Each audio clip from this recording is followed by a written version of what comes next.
Hello, it's 1700 GMT. This is 97.3 Citi FM. You're welcome to Eyewitness News. Eyewitness News offers you great interviews, analysis, and news summaries. There's also talkback later on the show where we hear from you.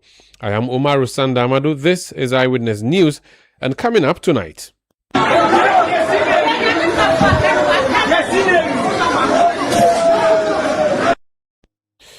Police invite the late Apostle Kojo Safo family following a shooting incident during the coronation of his son to replace him as head of the mission.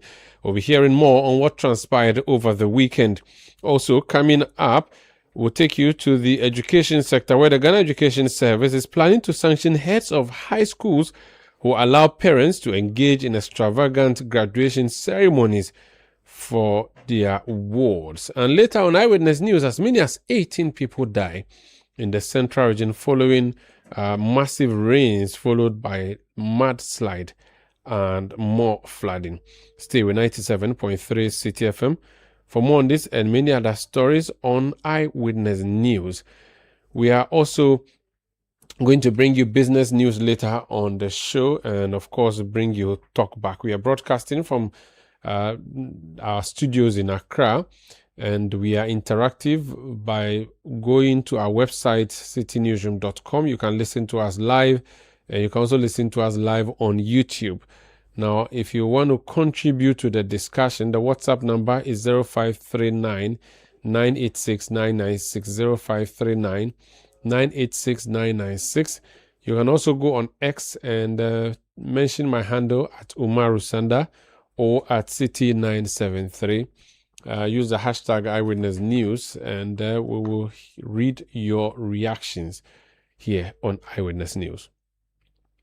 The show tonight starts from the Apostle Kojo Safo family, popularly known as Kantanka. You know him, the late man who is credited for some innovation in our industry.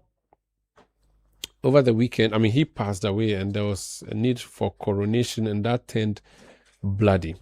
So there's a statement issued on a letterhead of the Apostle Kojo Safo family, but it's signed by Honorable Sarah Adwa Safo Esquire on June 22nd, 2026.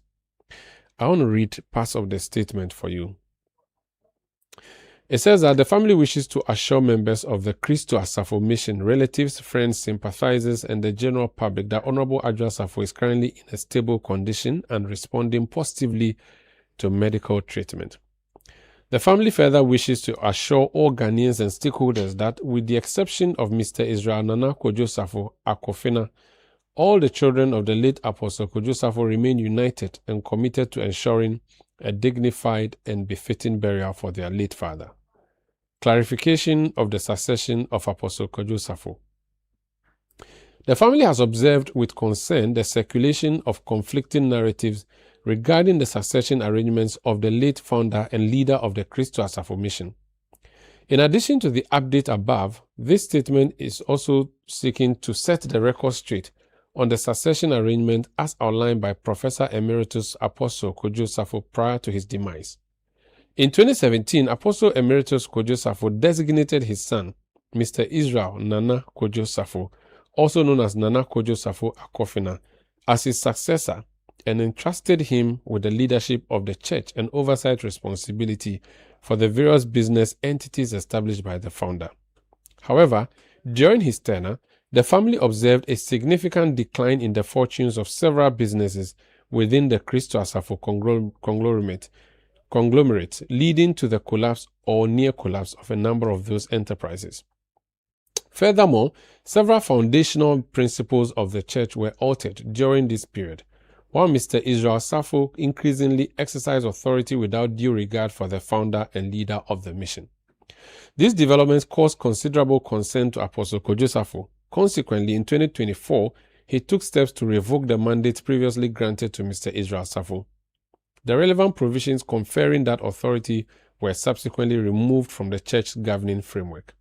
Thereafter, Apostle Kojo Safo appointed his daughter, Honorable Sarah Adwa Safo, as head of the family and established a succession roadmap for the future leadership of the Christo Asafo mission. Thereafter, Thereafter, Apostle Kojo Safo appointed his daughter, Honorable, I've taken that. Accordingly, the succession framework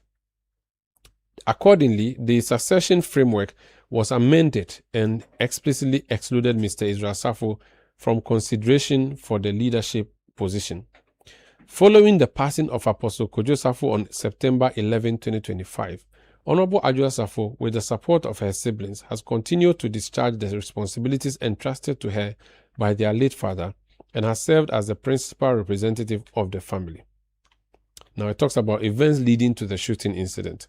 Mr. Israel Kojo Safo, in collaboration with certain elders of the church, sought to organize a private installation ceremony aimed at declaring himself the leader of the Christo Asafo mission, contrary to the wishes and succession of the late founder. Upon becoming aware of these developments, two members of the church initiated legal proceedings and secured an application before the court seeking to restrain the purported installation ceremony. Accordingly, several attempts were made to serve the relevant court processes on Mr. Israel Safo, but those efforts proved unsuccessful. On the morning of June 21, 2026, Honorable Adjoa Safo personally undertook efforts to serve the court documents on her younger brother. During the encounter, Mr. Israel Safo discharged a firearm multiple times in her direction and also instructed associates at the scene to open fire on her vehicle. The matter has since been reported to the appropriate law enforcement authorities for investigation. The family's position. The family wishes to categorically state that it does not recognize any purported installation or assumption of leadership by Mr. Israel Kojo Safo Akofina that is inconsistent with the directives of the late Apostle Kojo Safo. Accordingly, the family dissociates itself from any claim by Mr. Israel Safo that he is acting on behalf of the Kojo Safo family or with the authority of the family. The public is hereby advised to exercise caution in any dealings with Mr. Israel Kojo Safo that purpose to represent the interests, assets, leadership, or affairs of the Christo Asafo mission or the Kojo Safo family. Any person who chooses to engage in such dealings does so at his or her own risk. The family further notes that a number of matters involving Mr. Israel Safo are currently the subject of concern and scrutiny and reserves its right to pursue all available legal remedies to protect the legacy, assets, and wishes of the late Apostle Emeritus Professor Engineer Kojo Safo. The family calls on all members of the Christo Asafo family, well-wishers, and the general public to remain calm, respect the rule of law, and allow the appropriate institutions of state to address the matters currently before them. Signed for Sarah Adjoa Safo Esquire. So that is a statement on the letterhead of the Apostle Kojo Safo family. Let's get more on this. Nana Kofi Safo Kantanka is lawyer for the Christo Asafo mission. Counsel, you're welcome to Eyewitness News. Thank you, Umaru. Now, because I have seen that there are two opposing parties in this matter, it's fair to ask which of the divides you represent as lawyer. Do you represent the side that issued the statement which I have just read, or you represent the Mr. Israel Kojo Safo side? Well, I don't represent Israel Kojo Safo. I represent Christo Asafo Mission of Ghana. And anyone who considers yourself as a member of the church, I also represent that person. So you represent the body corporate? Yes, I represent the body corporate. Can you tell me what the body corporate really is? Does it include just the church for you, what you do, or also all the businesses that we see, including the television station and other things? Well, the church is different from the companies. So the church is registered as company limited by guarantee, and the other companies are separate entities, which are also limited by liability. So you limited liability company. So you are representing the church? Yes, I represent the church, and I'm also in the corporate affairs as well. Okay. Can you tell us what happened over the weekend? Did that happen in the premises of the church or in the residence of Mr. Israel? Yeah, it happened in the residence of Israel Kojo Safo. And it was done for and on behalf of the church? Yes, please. Can you tell me what exactly was transpiring or what was happening? Yes, so our church's constitution, which was inaugurated during the lifetime of the founder, both the mother constitution and then the amendment. it's stated clearly that when the founder passes, we have a body in the church called the Council of Elders. And this Council of Elders is headed by a chairman.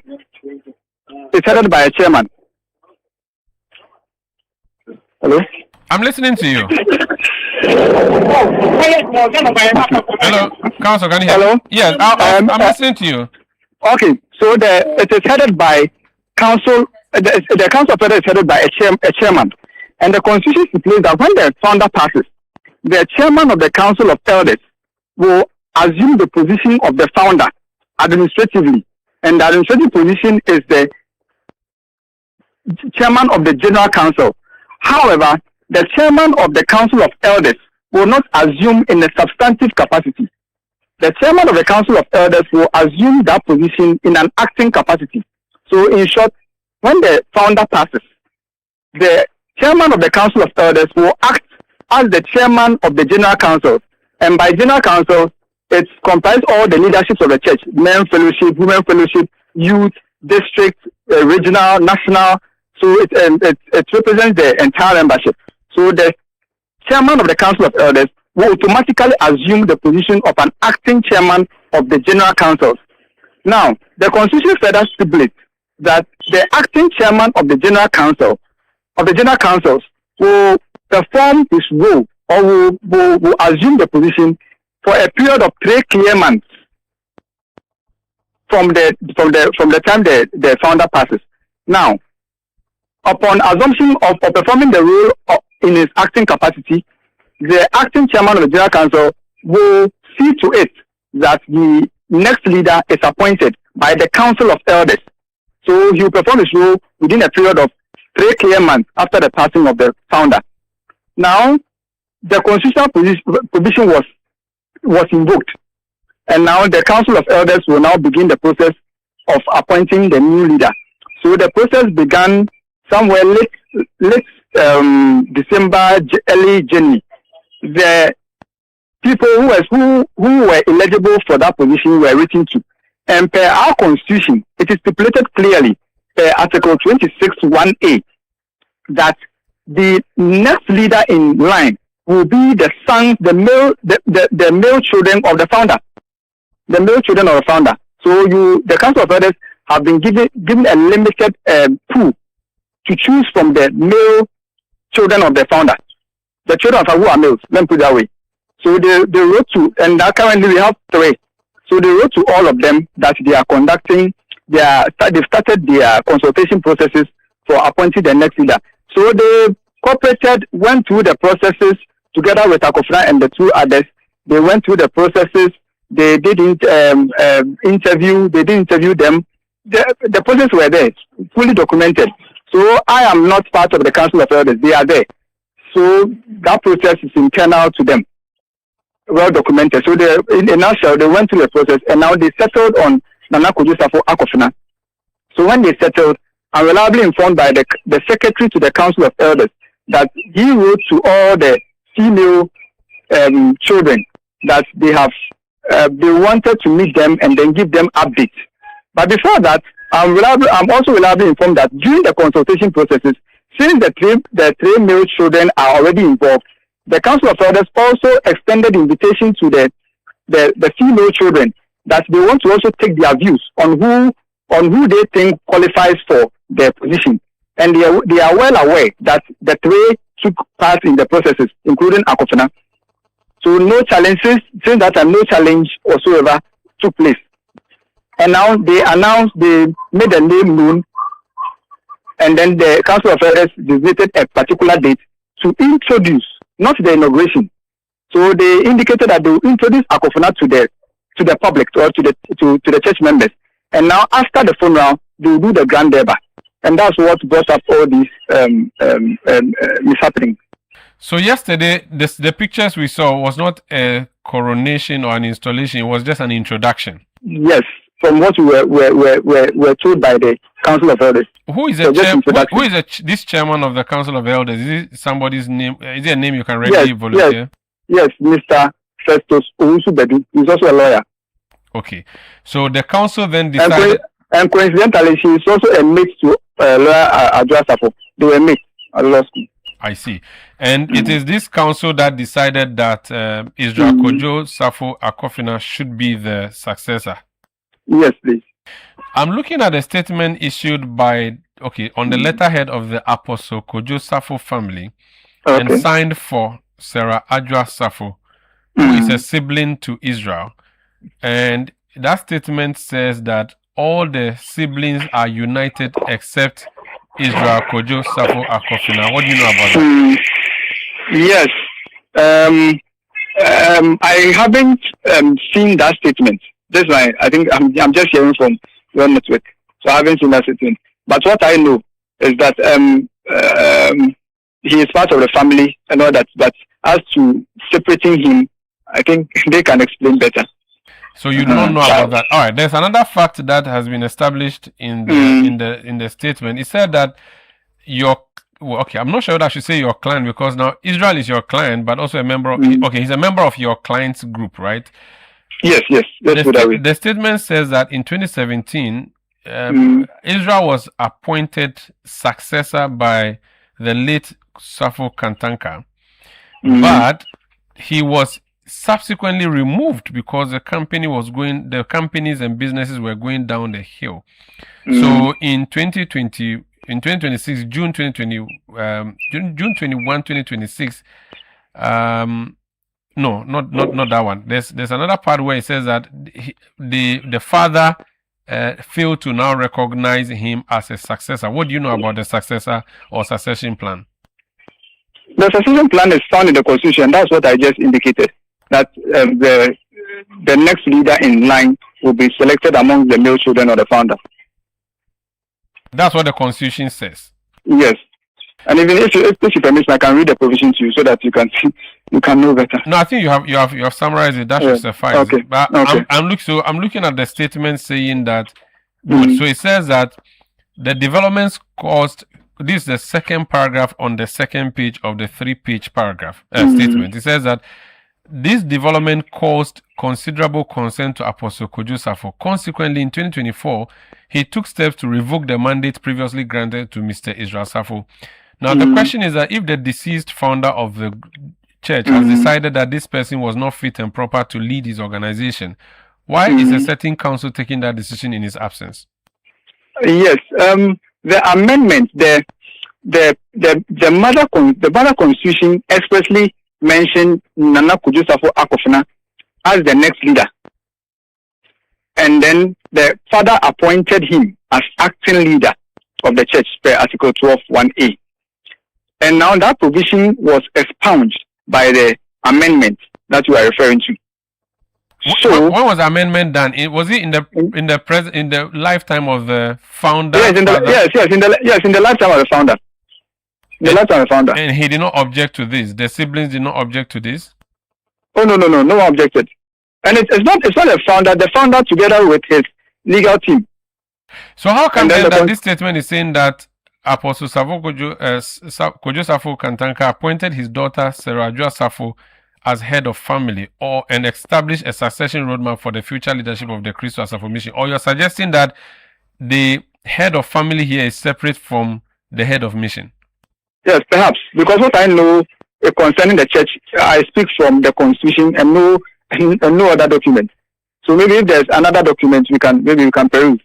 But what I know is that in our church and the family members together with the children all know, in our church, a woman or a female does not assume the position of pastoralship and leadership, as in the ultimate leadership or succession. And this is widely known. Even what you call Sunday school, we call Sabbath school. Even the Sabbath school child knows, any Sabbath school child knows this part of our doctrine as an entrenched one. So I don't know when the father, maybe you can interrogate from their side, when the father appointed any female as the head of family and successor. Okay. But do you know, though, that the father in 2024 withdrew the succession or successor title that he gave to his son? Do you know that? Oh, yes. That's what I'm talking about, the amendment. He has found that... Was that was that done in an acrimonious manner, or it was done in a gentleman's agreement? Well, it is constitutional amendment, so it's passed through processes, and then I'm talking about the withdrawal of the successor title that was given the son. Was it done did he have issues with his father, or he accepted it in good faith? And was his father working with him, apparently showing that he would want him to succeed him in his absence? No, not at all. When the amendment was launched, it automatically stripped off Kojo Safo Akofena as the acting leader, as was conferred on him by the father. So the father stripped him of his role. He performing the role of a leader, or even in an acting position, and even he holding himself as a leader. So the father now assumed the role of a founder and leader. Okay. Did the two other sons express interest in the leadership position that Akofena now claims? After the demise of the father? Yes. No. So he went unopposed? No. They expressed interest. The Council of Elders wrote to each of the children. Yes, and now they also wrote back accepting. Okay. So the council settled on one. Yeah, the council settled on one. Okay.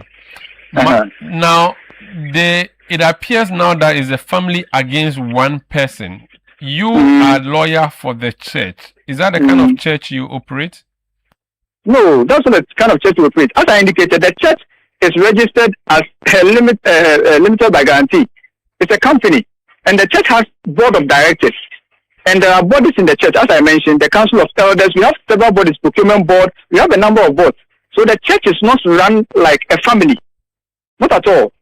That's why the founder left a constitution and created so many bodies. That this body will handle money, this body will handle succession plans, this body will handle dispute resolution. This body, you have a body called Constitutional Interpretation Board. They interpret the Constitution, and they are made up of persons, including lawyers. So we have bodies. It's a structured church. So it's not like maybe a one-man family who run things. No. When the founder was there, he was running everything. But then upon his demise, he indicated that upon his demise, after his passes, then all these institutions will work. And we inaugurated most of these institutions, the procurement board who handle money, everything. And Honorable Adjusafo was at the event when these bodies were inaugurated. Is she heading any of the other bodies like her brother is? No. How the constitution was drafted, the structure of the constitution. For instance, when you take the procurement board, it is not as if somebody will go and appoint. It is self-appointing position. For instance, as we have in our statute and constitution. Now, the procurement board, one member will come from the head of the women fellowship. One member will come from the head of the men's fellowship. One member will come from the legal team. One member will come from the regional chairman. So there are 21 member board. For instance, the procurement board who handles money. Okay. So so Adwa may not be on all the groups that will be appointing. Very well. So the women's fellowship will go and meet and then appoint someone to represent them. Okay. This next question is purely out of curiosity. I've seen the videos of you said it's an outdooring, but it looks like a coronation because I've seen him put on a stool 3 times, which is what happens when people have been installed as chiefs. Yeah. The dressing did not look churchly to me. The event did not look churchly to me. Okay. It looked like a traditional, customary ceremony. Yeah. Is that how your church operates? Exactly as how you put it. You see, we are following some of the church is not operated only by the constitution. It also operates on convention.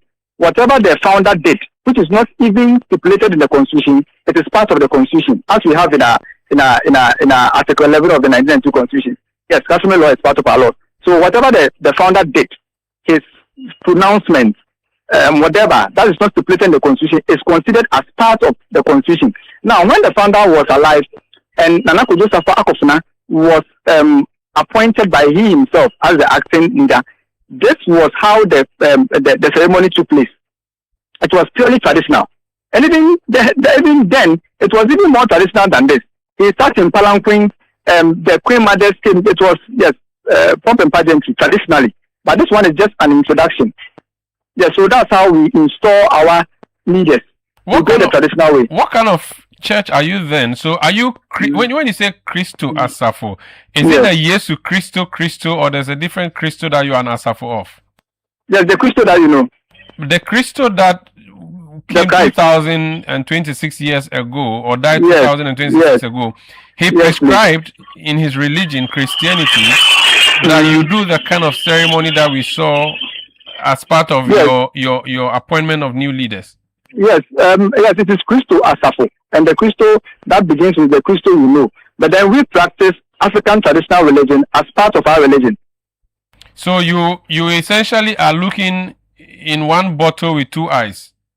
So no, we are not looking at one bottle with two eyes. We accept the traditions of Africa and Ghana as part of our worship. Which says you should pour libation and slaughter animals that in different cultures. Not the wholesome African traditional religion, but we accept customs. So we in our constitution we have queen mothers and then kings. So we're doing our deba. Maybe I think you've chanced on some of our gatherings before. So they dress like chiefs, the normal chiefs with regalia, everything with their umbrellas, with their kingsmen all over. And as I'm speaking to you now, when the founder was alive, I was the Intakahene. I don't know if you heard it before. If you went to 2-4 appears, there's one person with the peacock feathers. I don't know if you've seen that. I have. So I was the Intakahene of the man. So anytime we go for the traditional ceremony, I will hold the hands of the man for people, dignitaries to greet him.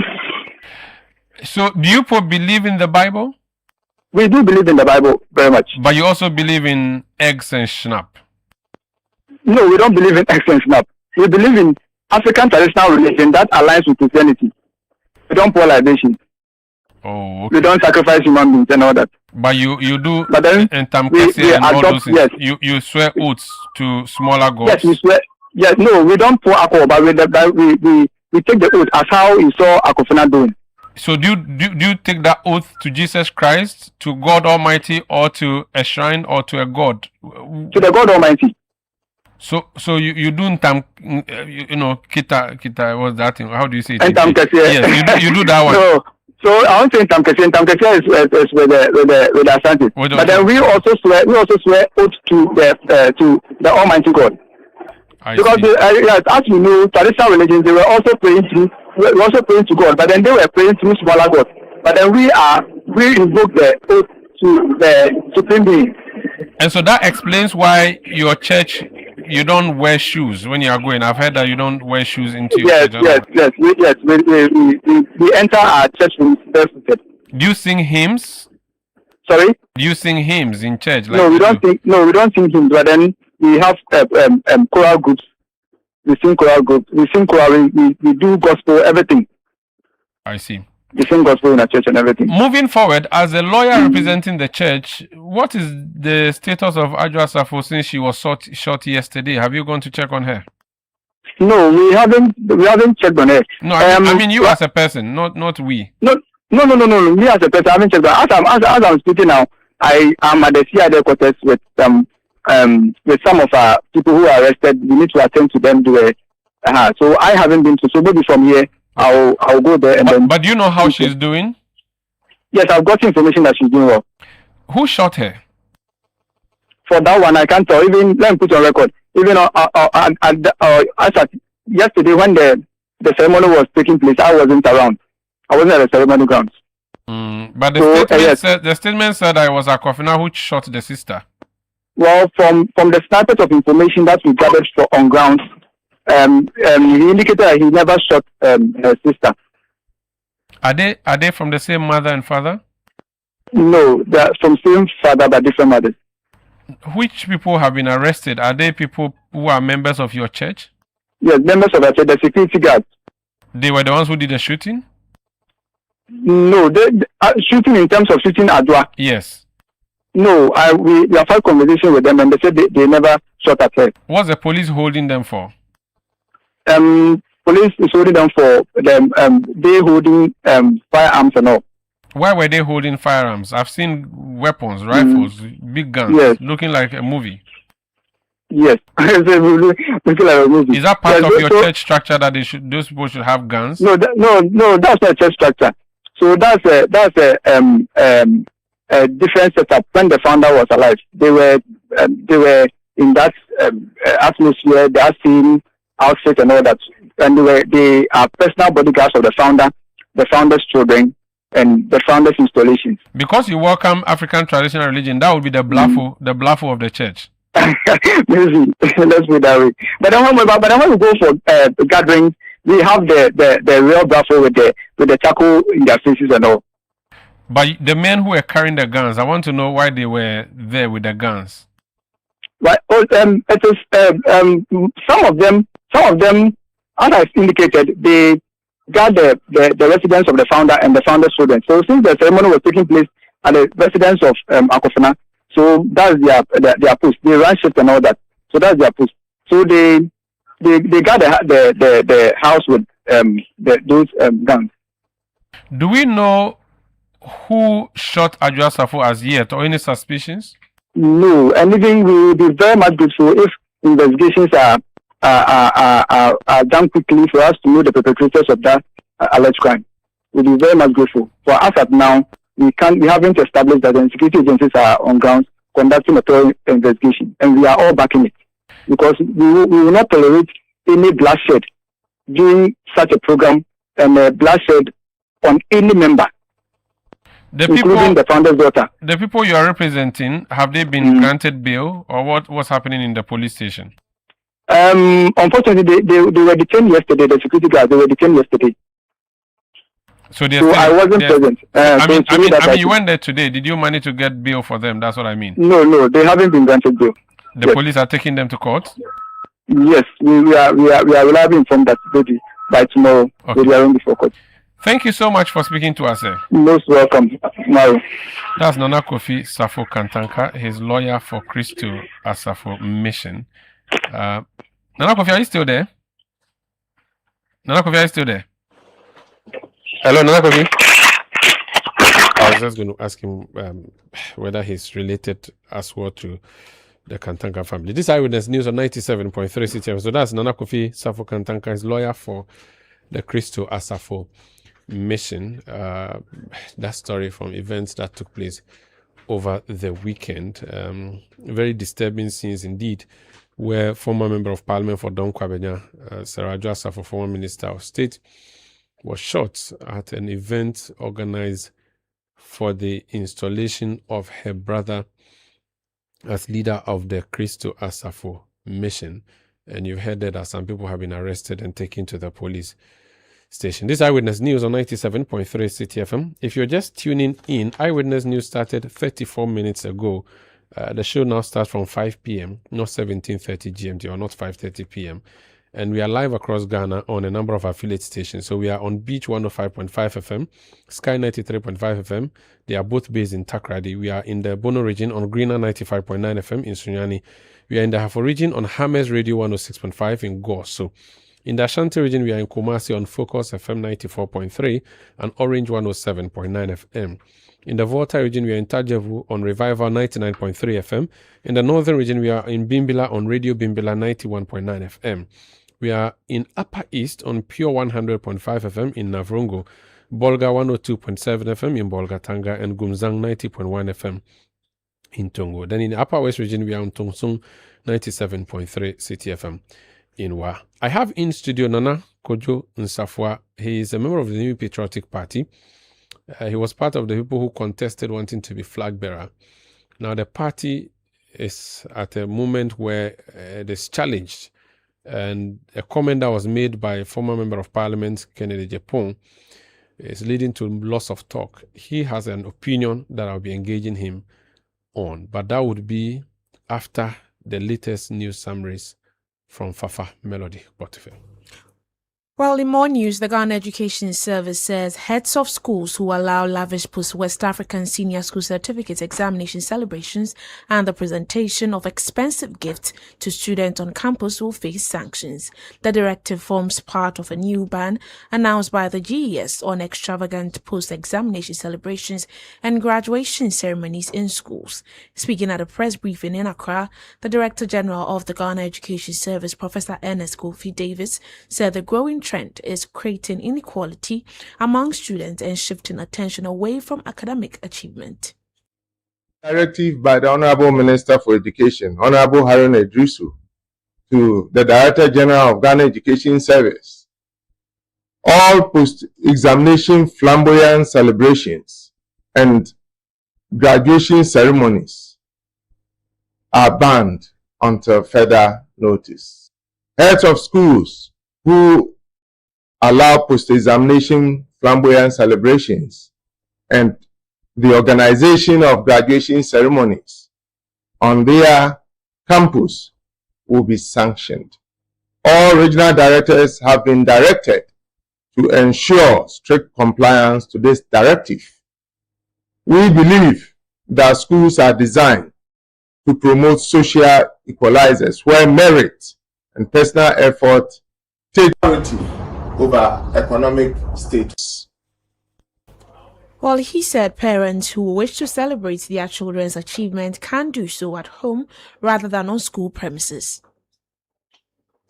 While management is not against the practice of parents and guardians celebrating achievement of their children or wards, management is against the practice of such ostentatious display by parents on school premises. Although we appreciate that school culture evolves, we wish to state that this is not a kind of school culture the service and many Ghanaians support. In order to ensure that this practice does not gain roots in the school culture, management wishes to inform the general public that henceforth, post-examinations celebrations that are characterized by lavish presentation of items such as motor vehicles to students are prohibited on school premises. You are the Director General of the Ghana Education Service, Professor Ernest Kofi Davis, speaking on the latest trend of extravagant post-examination celebrations on campus. Now, on the labour front, the University Teachers Association of Ghana, UTAG, is giving government up to June 30, 2026 to address a series of outstanding conditions of service and welfare concerns of its members. Speaking to Citi News, National Vice President of UTAG, Dr. Ebenezer Te Amanolati, stated that the government's prolonged failure to address their concerns demonstrates a lack of commitment to the welfare and interest of university teachers. We have raised these concerns over some time now, and we have really exercised a lot of patience. We have acted in good faith, trusting that as we raise these issues before Labour Commission, the National Labour Commission, before GTEC and all, our belief has been that our issues should be addressed. But till now, we have not had any redress of our issues. For instance, our colleagues on Somania campus, OTSE, which is due as negotiated for, and that we are paid, University of Environment and Sustainable Development, over the past 2 years, they have not been paid what is due them. Is it fair? No. And if over the past 2 years you have been talking about it, they have gone to the National Labour Commission. National Labour Commission has directed that they should be paid. And 2 years down the line, they have not been paid. It is not fair. Our colleagues, for instance, at Unimac, they have been migrated to, when they became a university, migrated to the proper salary scale. They have not been paid the arrears that is due them. It is not that we just got up and we decided to write to Labour Commission that we want to go on strike. We have engaged over the period. And once we have engaged over the period and we don't see any light at the end of the tunnel, what it tells us is that either we are being deliberately neglected, forgotten, or we know we are not being treated fairly on this. And that is what we think that it is about time that we decide that we will put down our tools so that government will take us serious. You are the National Vice President of the University Teachers Association of Ghana, UTAG, Dr. Ebenezer Te Amano Lati. Now, President John Dramani Mahama has described former President Jerry John Rawlings as a transformative leader whose vision and commitment to accountability, social justice, and national service helped shape Ghana's democratic journey. Speaking at the inauguration of the newly named Jerry John Rawlings headquarters of the NDC, President Mahama said naming the facility after the late statesman is a tribute to his immense contribution to the party and the nation. He added that the headquarters will serve as a reminder that leadership is about service and that political power must always be exercised in the interest of the people. It serves as a constant reminder to everyone who enters this building that leadership is ultimately about service and that political power must always be exercised in the interests of the people. This headquarters is more than an administrative facility. It is the operational heart of our party. It is the place where ideas are debated, policies are formulated, manifestos are written, strategies and decisions are made in pursuit of our mission to serve the people of Ghana. It is where generations of party faithful have gathered in moments of triumph and also gathered in moments of challenge. It is where our collective aspirations for a better Ghana or a reset agenda are translated into programs and action. By naming this headquarters after Jerry Rawlings, we're embedding our history in the very fabric of this institution and ensuring that future generations will never lose sight of the values and sacrifices that have brought us this far. The unveiling of this badge holds similar significance. Across the world, nations honor their statesmen and women with monuments and memorials that preserve their memory and inspire future generations. Such monuments are not erected merely to commemorate the individual. They are intended to remind us of the ideals and principles for which those individuals stood.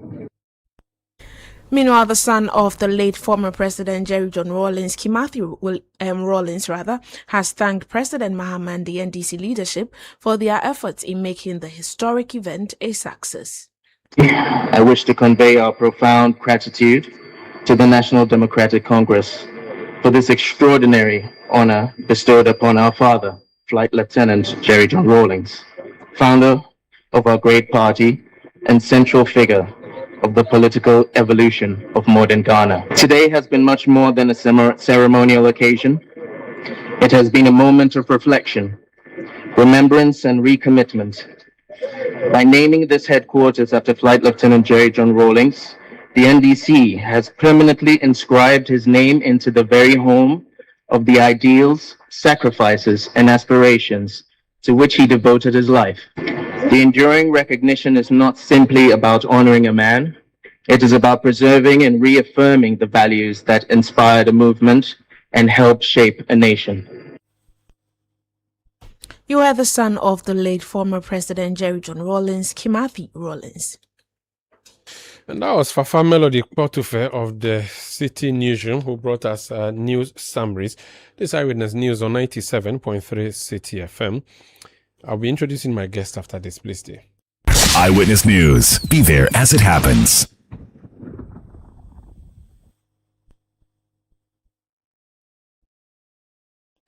Hey, Charlie, these days there are Azan everywhere, and GCB Bank is on the alert to protect your money. So be vigilant. I should share my OTP with you. How can you tell me this story? Masa, one-time PIN will be group work, so don't share. Azan, they say share your PIN for them to help you. Azan, unknown link biya no click so pa. Free ATM help, Sese. My friend, look sharp. GCB Bank will never ask for your PIN, OTP, or Ghana card details. Don't fall victim. Think before you click or send anything. Azar Boys Day Street. So Deji, call 0800-422-422 toll free or WhatsApp 0202-422-422 when in doubt. This fraud alert campaign, Azar, is brought to you by GCB Bank, your bank for life. nowadays, some mattresses are being made from all kinds of unsafe materials that are not fit for sleeping surfaces. These materials may be cheap, but they can be harmful to your health. If you haven't slept well, you cannot work and think well, and you are ultimately putting your health at risk, which can cause you a lifetime discomfort and chronic pain. As responsible citizens, we should invest in safe, durable, and certified mattresses. Latex Foam remains the tried and tested brand we all love for almost 60 years now. They offer you unmatched quality and durability for every Ghanaian home. Talk to them on 0302-231-155 in Accra and 03220-29365 in Kumasi for all your inquiries, or walk into any of their outlets nationwide for your preferred choices. Do not settle for less. Go for quality, but Latex Foam, or else you do yourself. Latex Foam, your partner for life. Looking for a location that gives your business a competitive edge? Dawa Industrial Zone offers world-class facilities, direct access to major trade hubs, and a thriving business ecosystem. Whether you are setting up in the manufacturing, logistics, or services, our ready-to-use industrial spaces and supportive policies make expansion easy. Visit www.diz-ghana.com or call 055-20-40,000. Dawa Industrial Zone, where businesses thrive.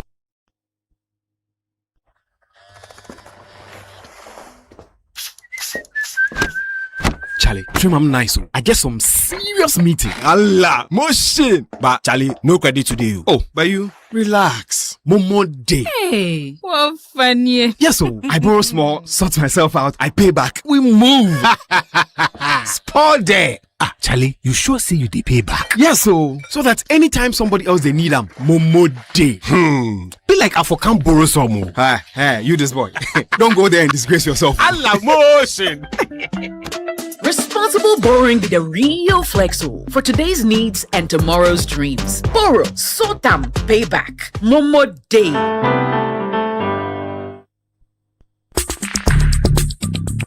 Let your voice be heard on Eyewitness News on Facebook at facebook.com/Citi97.3, Twitter at twitter.com/Citi973, and Instagram at instagram.com/Citi973 with the hashtag Eyewitness News. Yeah, welcome back. This is Eyewitness News on 97.3 Citi FM. Kojo Nsafua Poku is an energy analyst, a member of the New Patriotic Party, attempted to be flag bearer many years ago. The flag bearer 10 beans. That was before the last flag bearer contest. Senior, you're welcome to Eyewitness. Thank you, Maru. How are you? I'm well. I haven't seen you in like 1,000 years. Yes, because you don't look for me. You know, you're a big man. So, you know, anywhere you go, anytime I do an interview for Maru, everybody, hey, your interview with Maru. I do plenty interviews. Why is it that the only one I do with Maru is the one everybody remembers? Maybe because I like you, so I treat you nicely. No, just because you're a big man. If I do, every week I'm on TV, every week I'm on this radio or that radio, but the only one that everybody will see me and remember is your interview you did it for Maru. When are you doing interview for Maru? I'm like, what is Maru again? Okay. You're a big man. You've done well for yourself, which is good. Thank you. Today's interview will be very good. I hope so. There's one question I asked you during the last interview, which you reminded me of today. I have to just ask you. So this one is a follow-up question. Mr. Kojo Nsafua Poku. Yes. You want to be flag bearer of the NPP and by extension, President of Ghana. Mm-hmm. How many languages can you speak? How many Ghanaian languages? Guys, you know this thing, my friend from OT called me. It was, but you go to this interview and the only thing the man can ask you, how many languages do you speak? I speak only 2 perfectly. Mm-hmm. English and Chi. And my Fanti, is Fanti a language? Because I think Fanti is a derivative. Hey, so if Fanti is a language, then I speak a bit of Fanti. Fanti is a serious language. Okay, so I always see it as a derivative of the. If you want to say Akan language, Akan, yes. Fanti is so Chi, English, and then a bit of Fanti. And my Ga is Toyota. Not Toyota. You just said Toyota. Yeah. You should try and speak, learn a few more languages. I can teach you. I speak. I think I'm not that good with learning languages. You know, I wanted to learn Igbo. Okay. I have, my very good friend is from Imbise in the Imo State. Okay. And I've been going to that area for the past 24 years. Wow. And I go to funerals. I'm more like an adopted son of Imo State, of the Imbise land. And whenever I go to him, they speak the Igbo. And I've been trying to at least pick a few things from that, and I still don't remember. Whilst I'm there, they'll teach me I remember. I leave and go back, I don't remember. Mbano. That's my brother, please, I would not remember. Please, let's not. No problem. Let's talk about you. How have you been doing though after? What have you been doing after? Is it that you stopped doing the politics, or you do the politics? How did you say I stopped doing politics? My brother, and let me take this opportunity to greet my brother, Dr. Mahmoud Bawumia, and the leader of the MPP. You know, after the 2023 run, I did not make it through the super delegate. I declared my support for Doctor, and it's been a very good relationship since that. Supported him heavily during the election. Okay. I think I did about the 276 constituencies. I did a little bit over 210 with him. Wow.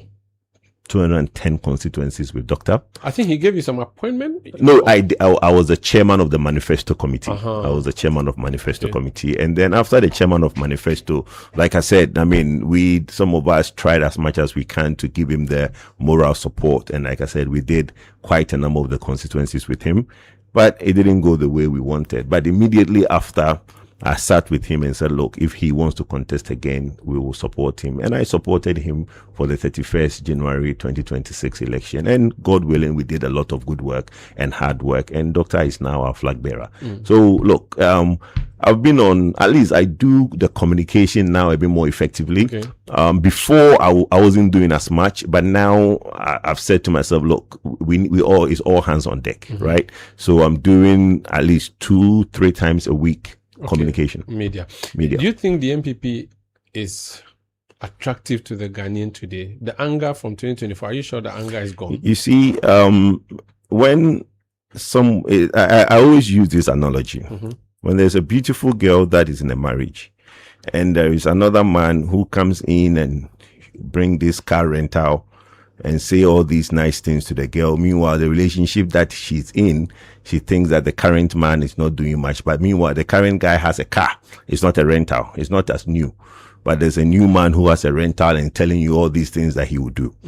Then you leave the man who has his own car. It's not a new car, but he moves up and down. Go and join the rental. And then you go and join the guy who gave you all the promises, and you find out that after the first 1 year, the car he had, the Land Cruiser brand new, was a rental, and the rental car has come back for it. Then you realize that now everything he told you he would do was a lie. You gradually start looking at, such as telling you that he'll reduce the guy, then you now start looking at Sambe. So the old guy now start looking attractive. So the lies he tells you include the fact that he said he'll reduce fuel prices. He told you that he reduced the exchange rate. He has done that. He told you there will be stability of prices of food on the market. He has done that for you. Those are not the lies. The lies that Ghanaian, the lies that he told, the lies he told, the lies that he told was that he will give 3 shifts, 3 jobs to 1 position. He's doing it. There's no such thing, bro. There is no such thing. Look, don't let anybody listen. There are places that are running 24 hours, but no 3. Look, for you to do 3 shifts for 1 job, it means that your payroll would have tripled. Okay. The staff capacity of all these institutions that you are mentioning are doing 24 hours. The staff capacity has not tripled. What the NDC promised that boyfriend in the rental car, what he promised the girl was that I would 1 job, 3 people will come to work. 1 will come 8 hours, other one will come 8 hours, other will come 8 hours. So if you are home and you don't have a job, be guaranteed that 133 will get you a job. That's not what is happening. Okay. Yes, they are doing the 24-hour services, but the staff capacity has not tripled. And that's a lie. Anybody can challenge. We can go and look at the staff strength. But people are not doing 24 hours at the workplace. Definitely, people are taking. I know of only one. It is not about people doing 20. So I only know of one place. Yes. The DVLA Adenta. They do 24 hours. Yes. I have gone there around 6 p.m. or 8 p.m., I've seen people closing and going home while I've seen new people coming in and they spend the night there. So I don't know of other places, but this one. But then what I'm saying to you is that yes, your testimony is seeing the place open for 24 hours. Not seeing the place open, seeing people come. Well, but what I can assure you. Because you said that they're not recruited. I'm saying that they're not. What I can show you that we can do RTI. If you want us to, we can do RTI and go and ask them if they triple their staff number. If not. The point I'm making is that for you to run a place 24 hours, it's not about building 24-hour market. What you promised the youth of this country is that there were going to be one job, 3 people are going to work at that job. So 3 shifts. That has not happened. So that is a lie in a rented Land Cruiser. The next one is all the things about you're talking about the economy. Which economy? What you promise? What you promise is the cost of living. Yes. You think the cost of living is down? Yes. How? How do you measure it? By the cost of things on the market, my brother. Yeah, what do you buy that's reduced? Tell me one thing that you buy. A gallon of oil. Gallon of which oil? Which of the oil? Cooking oil. Which of the cooking oils do you buy? Do you buy your cooking oil from the market or you buy it from where do you buy your cooking oil? I buy from a supermart. Supermart. Yes. And what was it before? When you were in power, what was it before? They removed the price tag because they said what was it before? To keep. I am telling you. What was it before? But let me give you the story. Oh, God. It was around 500 cedis plus. Now it's around 240 or something. The same oil. Yeah, same gallon. The same oil. I think it was 500 cedis before. 4.5 liters or so. Okay. I think it's sunflower oil, one of those ones. Do you know something that's happening? No, wait. Then petrol, the one you put in your car before coming here. Yes. When you were buying, I'm sure you were smiling at 240. No, it's not true. Do you know fuel price now? You know fuel price now. Fuel price now until this last window was more expensive than January 2025. Yes. The price in this window, leave this window out, right? Even the 1 cedi that we don't know whether they brought the 1 cedi back. But the beginning of June, the pump prices were higher than they were when we left power. Because of global market issues. Now, when it was ours, what was the reason? Mismanagement. Oh, please. But when we talked about Russia, Ukraine, nobody want to worry about. Talking about global issues. What's the global issue? You were tiring us with. Well, it doesn't matter, but that's the same thing you're talking about now. You had underlying issues. Brother, you see, let's listen. If you are telling me that dollar was high, right? And dollar has come down. Hold on. If you are telling me dollar was high, and whenever dollar comes down, there's pros and cons to it. You know that, right? Yes. You know the majority of the loss at Bank of Ghana was also attributed to the lower dollar price. You know that the lower dollar to the city. Yes, I've heard that. Because when you now have assets that sit outside, because you've now artificially set your city low, your city high, and the dollar low, it affects. It's artificial. How is it artificial? Omaru, let me ask you something. Why is it that every day the city depreciates by 0.1? Why? Every day. And then when it gets to 11 point, or they were doing it when it was at 10, right? Every day, let's put a bet on this. Look at the Bank of Ghana thing they put on Twitter every day.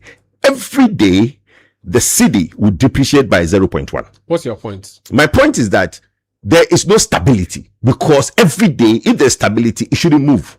When it was at 10 and they were hold on. When they were artificially keeping it at 10, it would depreciate by 0.1 every day. When it gets to 0.9, they will bring it back to 10.3, the artificial price they wanted. It happened last week. Cedi went to 11.9. Then overnight, it came to 11.04. Today, do you know where it is? 11.2. But if it was possible to manipulate it artificially, how come you didn't? We didn't want to do anything artificial. You said no. You said you were going to arrest the thing and no, but because you see, yes, the thing went past. Well, that's fine. But so you see, if it's doable, at least the fact that they are even able to do it. Okay, so in some jurisdiction, you can actually depreciate your currency to fund your economy. Yes, there's deliberate. Yes, that is done. Okay. Yes. Now, the problem the NDC has today. No. But what I'm trying to tell you is that of liquidity. Well, that's fine. And gold is treating us well. No, they are managing our gold very well for us. Omaru, let me tell you something. Do you know last 2 weeks? You are well read. You know that, right? Do you know this government, Attah-Mensah, has not been able to borrow up to 24 billion? You are aware. The report came out 2 weeks ago. He's basically not been able to borrow 24 billion. His whole entire revenue the collections that he's collecting, he has a shortfall. You are aware of that, right? And you're aware that his budget for the first quarter of the year, he's shy of it because he's not been able to borrow 24 billion. Do you know why? No. Okay. Do you know that nobody, the banks, private investors, they don't want to buy the government T-bills? Why? Do you know why? Because the government has come in again, forced it artificially to 5%. So the government was just taking the lower bits at 5%, ignoring the higher bits. So the government said, I'll only take 5% on the T-bills. Do you know how much Bank of Ghana do T-bills for? No. 12%. They say that when the Bank of Ghana buys T-bills for 12% and they have the money, do you know what they do with the money? They buy government T-bills at 5%. The 7% Bank of Ghana is now absorbing that losses. You are aware of that, right? So the most important thing is that we have a government that is colluding with Bank of Ghana to create losses just because Attah-Mensah can fund his budget. If not, Attah-Mensah can't fund his budget. I don't like your use of the word collusion. But that's that connotes criminal intent. No, but it's not okay. So maybe let me withdraw the word collusion. I'm happy you have colluded. That's fine. You have colluded to collude. That's fine. But you understand that it's very, very problematic when the Bank of Ghana is buying T-bills at 12% and using that same money to now buy the bonds of the government at 5% with a 7% loss to the Bank of Ghana. Where is the problem? Do you know what I understand? What I know is a problem? When the wind blows so hard, the anus of the chicken is revealed. If this government was really engaging in cosmetics and artificial things like you're saying, by now we should have all been crying. It's not you won't be crying. No, you won't be crying. So, you say Asantika says, "Who do refuse Roba and question that check?" But my first rules are. That's fine, but it's on his way. But you saw the negative equity. You are crying wolf. No, but hold on, Amori. I think you can call all your people in the media that I Kojo, I'm the oracle of this space. Everything I have said has come to pass. I'm the first person to cry that they're going to have a problem with the cocoa market. I was the first person to say that the government will have no option. Hold on. If you're an oracle, how can you never predicted that there was going to be a haircut against Ghanaians by your government? Okay, so have you watched my videos, Omaru? Have you watched my video? Did you see a chief? No, have you watched my videos? Do you watch my videos? No. I was 100% against those borrowing from Ken Ofori-Attah because again, it was like a template that he's using. You cannot borrow. When Ken Ofori-Attah introduced e-levy, there were 7 people that went into his office to have a meeting with him. I was one of them. You said he should not withdraw it. We didn't say we should withdraw it, but we said that at least he should do the 1%. Right? So reduce it. Reduce the percentage and be able to raise the requisite money he needed.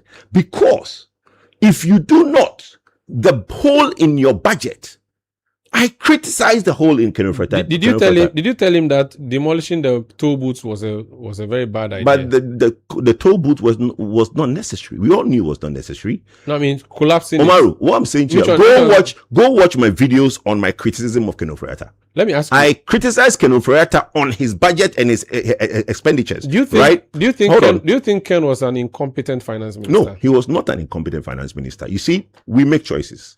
And when you make a choice, it will have its eventuality. And that some of us who are observers and spectators can tell you that this exercise that you are doing, this is the eventuality. You either listen or you don't listen, right? Ken had his way. Ken was a finance minister. He felt strongly about certain things that he was doing. I won't call it incompetent. He did it the way he knows best. So how did the economy land in a ditch? Economy landed in a ditch with the same excuse that you just gave for these people. External shocks. The COVID was a big problem. Look, the first time in the world, the first time that the world economy shut down, the first time that right after that, we had Russia and Ukraine. And everybody thought that we've used that word too much. But today, the NDC is using the Israel-Iran war. But NDC hasn't imposed an Israel-Iranian tax. Haven't you seen? Hold on. Omari, okay, so I keep telling you that I'm Oracle, right? You know, I keep telling I'm Oracle. Why are you calling me Mario? Omaru Sanda. Or say Sanda. Say Sanda. Omaru Sanda. Let me make a prediction on your show. Yes. In 2027 budget, Attah-Mensah will have two options. Things he said he will not do. He said he will not go to the international market to borrow. Attah-Mensah will have no option to go to the international market to borrow. Market on the wall. Attah-Mensah will have no option but to raise taxes in 2027. Do you know why? Because he has 15. Hold on. On the first part. Hold on. Let me explain this. Let me land on my statement, then you can ask the question. On the first part of the borrowing international market, at least he can go and borrow at your time. No. That's not the point. No, the point I'm trying to say is that he's saying that he has even allowed to no, borrow. hold on. He is saying that the economy is so good. He's saying that the economy is so good that he doesn't have to go to international market to borrow. Yes. He's on record for that. I'm saying that two things Attah-Mensah will have to do. Attah-Mensah will have no option but to go on the international market to borrow for 2027, and will have no option but to introduce new taxes. Let me tell you why. Attah-Mensah needs $15.3 billion next year. Where's he going to find $15.3 billion? So you see, look, he sits on a pressure cooker. And that pressure cooker will explode. When it explode, the dollar that they artificially setting at 11 point. They were doing the same thing when the dollar was 11. Look, the dollar can easily, in fact, tomorrow, the Bank of Ghana can set the dollar at 10.3. It is not any scientific. The same way it went to 11.9, that they bring it to 11.0. The same way they can take it to 10.4 because it is not based on any scientific fact. They are just playing with the numbers. The point I'm making is that they went with the rental car and promised low cost of living. Ghanaians today don't have low cost of living because, look, electricity prices have gone up over several percentages. School fees have gone up over several percentages.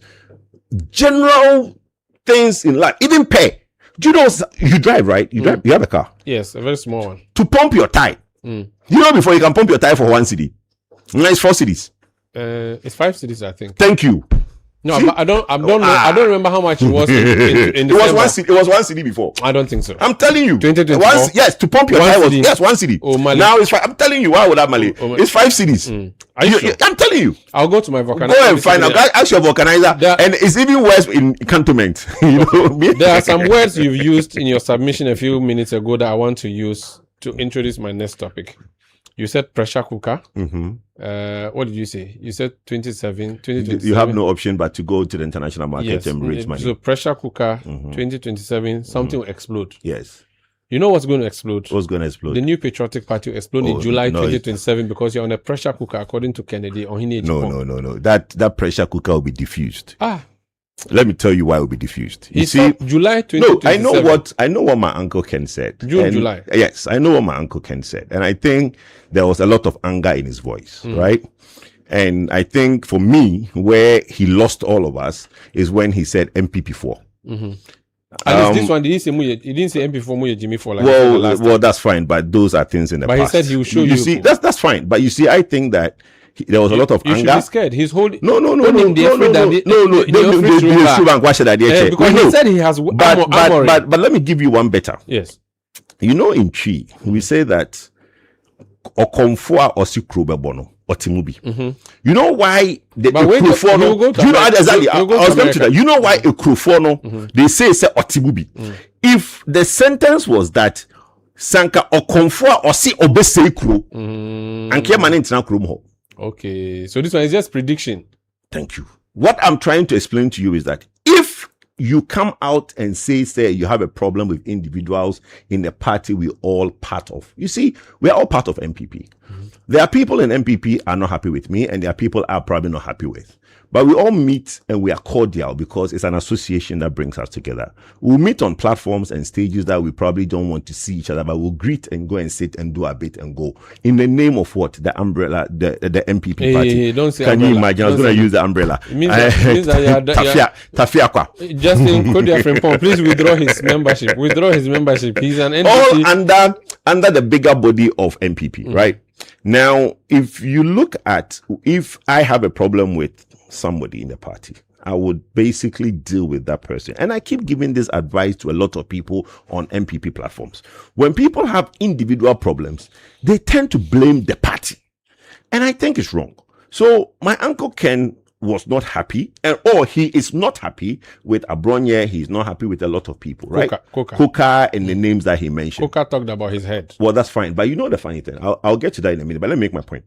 But you see, when you have individual problems, I'll probably listen to Uncle Ken and basically side with him over maybe somebody, right? If Mifu said what he's saying it makes more sense to me, right?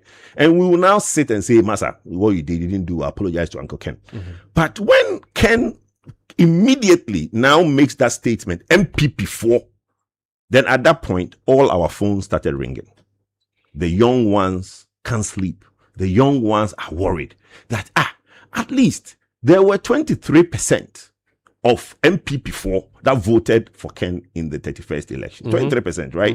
About 53%, about 53,000 or something, that 45,000 or something, that 45,000 and change that voted for him. So your MPP4 includes our 45,000 that you are saying that you're going to show them down in July. Maybe when he says MPP4, he's referring to the leaders, the executive. No. You can't. MPP4 is MPP4. No, but it's cheap. What's your profession? I'm an engineer by education. In law, when they say a company, they are referring to the directors. So when he says MPP4, he's referring to the leaders. We will need further and better. Chairman Buti and to who is the lowest rank? We will need further and better particulars. But you see, as it stands, as you rightfully said, everybody feels that there is an incoming Armageddon, right?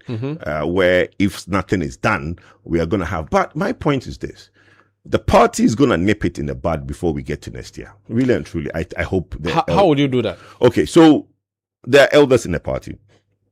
And all the elders in the party have taken note of the happenings. I mean, my phones are ringing from the various grassroots people who have my number. And I'm sure all the other elders' phones are ringing. I'm not an elder, nowhere near that. But the elders who are there as the people that we need to steer the affairs of the party, I'm sure their phones are ringing. There's going to be a meeting this coming Thursday. I don't know if that topic is tabled, right?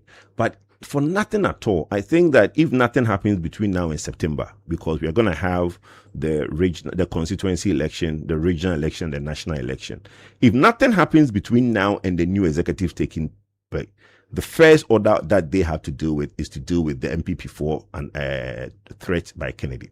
They have to deal with it. You think it should be dealt with? The issue should be dealt with. The issue should be dealt with. 100%. It should be dealt with. What should happen to the issuer of the issue? He should be called to the table and basically listen to the grievances and basically find. Because look, should he be fired from the party? I think that is far off. I don't think there should be anything like firing. He should be suspended or his mouth should be sealed. Hold on. It's an association. Everybody joined by their own will.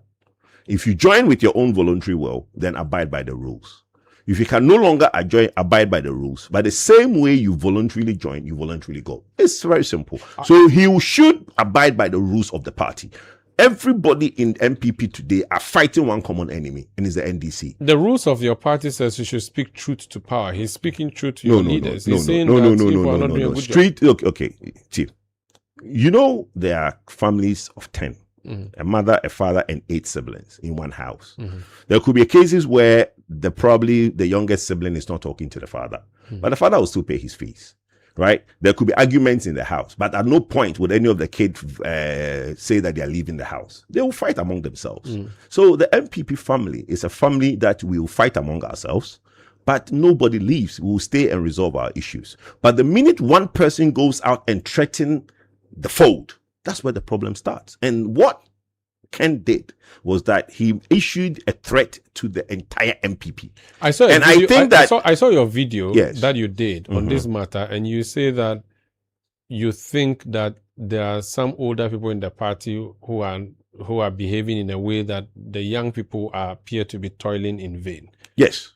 So you're saying that the young people in the party should be allowed to run things? Is that what you're saying? No, the young people are working very hard. The young people can do things that the older ones cannot do. The energy the young people have, we can't underestimate it for victory in 2028. Are you thinking...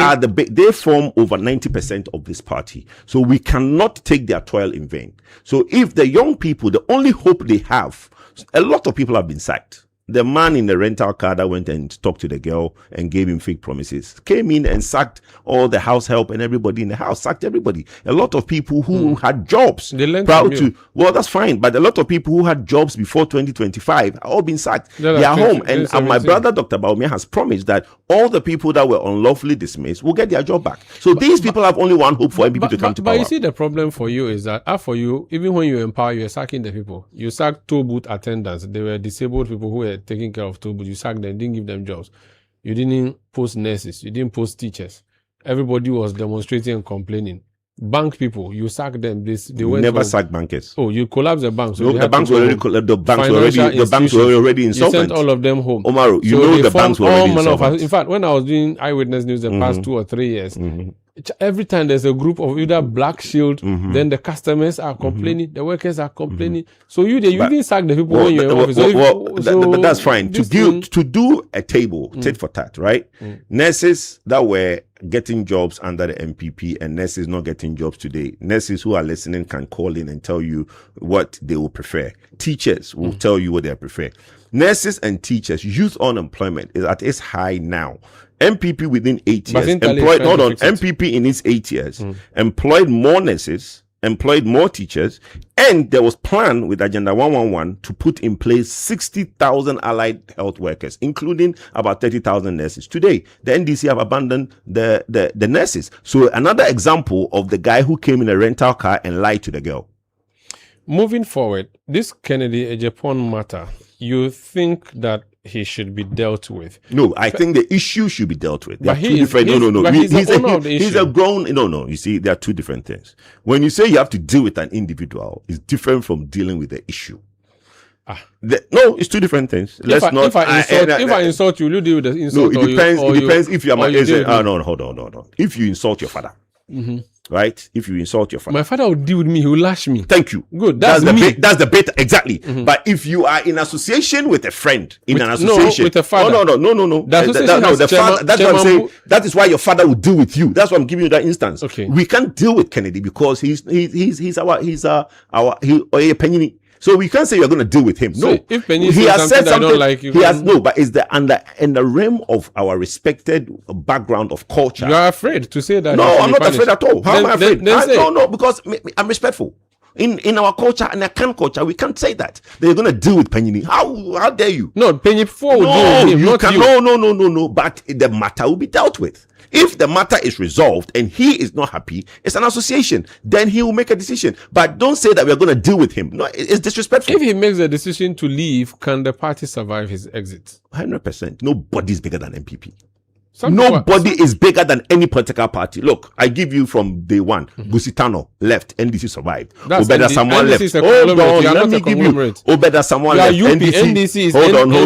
Obeda Samuel left, NDC survived. The founder, Konedu, left, NDC survived. Konedu is not founder. Hold on. So let's come to MPP.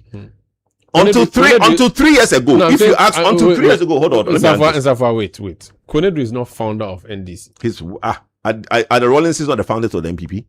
The NDC? Rollins is the founder of the Well, the Rollinses are the founders of NDC. Rollins. Well, Rollinses. So Kimathi Rollins, the mother, you and I are one. Under the Rollinses, the father, the wife, and husband are one. So Kimathi you cannot have you can have a Jerry John without a successful woman behind him. And the 31st December woman and all the Baranda boys and girls and all that was Konedu. So you cannot have Jerry John without Konedu. So the Dankwa Buzia Dombo tradition is founded by Mrs. Dankwa, Mrs. Dombo. Well, they are integral part. When they go out, so when they came out. Hold on, when they went and came out, the Buzia family, the Dombo family, and all the families are integral part. That is why today, when somebody says that Dr. Bawumia Badaben, we look at him and think that, hold on, the family, Dr. Bawumia's father was the deputy secretary of the deputy to Dombo at the time, right? So you can't differentiate. Let's stick to that. Now that you brought it up, let's stick to that.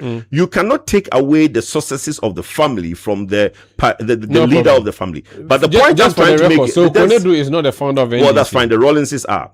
So but Rollins didn't leave the NDC. They booed them. Do you know that? They booed in Kumasi Sports Stadium. When Jerry John and Konedu entered the Kumasi Sports Stadium, they booed them. Was it Kumasi or Sunyani? Kumasi Sports Stadium. They booed them. For what event? For the one that when His Excellency Attah-Mensah died. And Kumasi Sports Stadium. And when Kumasi Sports Stadium. Or maybe just a few people booed. They booed too. They booed them. But look, let me tell you something. See, let me tell you something. Okay, good. The MPP. We had the Rekubrobe. The party survived. Rekubrobe, UGM. Yes. He came back and said yes, but I'm saying that the party survived. Okay. The party did not go anywhere. Tarzan. Right? Now, we had no other person but His Excellency Alan Chamartin. Alan was the formidable person in MPP. Even 4 years ago, if you ask anybody who are the future leaders of MPP, the first person anybody would mention was Honorable Alan Chamatin. He left. Nothing has happened. Oh, even Cheddar got more than him. Oh, why are you laughing at the man? No, but Cheddar is the truth. Cheddar got more than him. It tells you that. Listen, hold on. Let me tell you something. It is an example.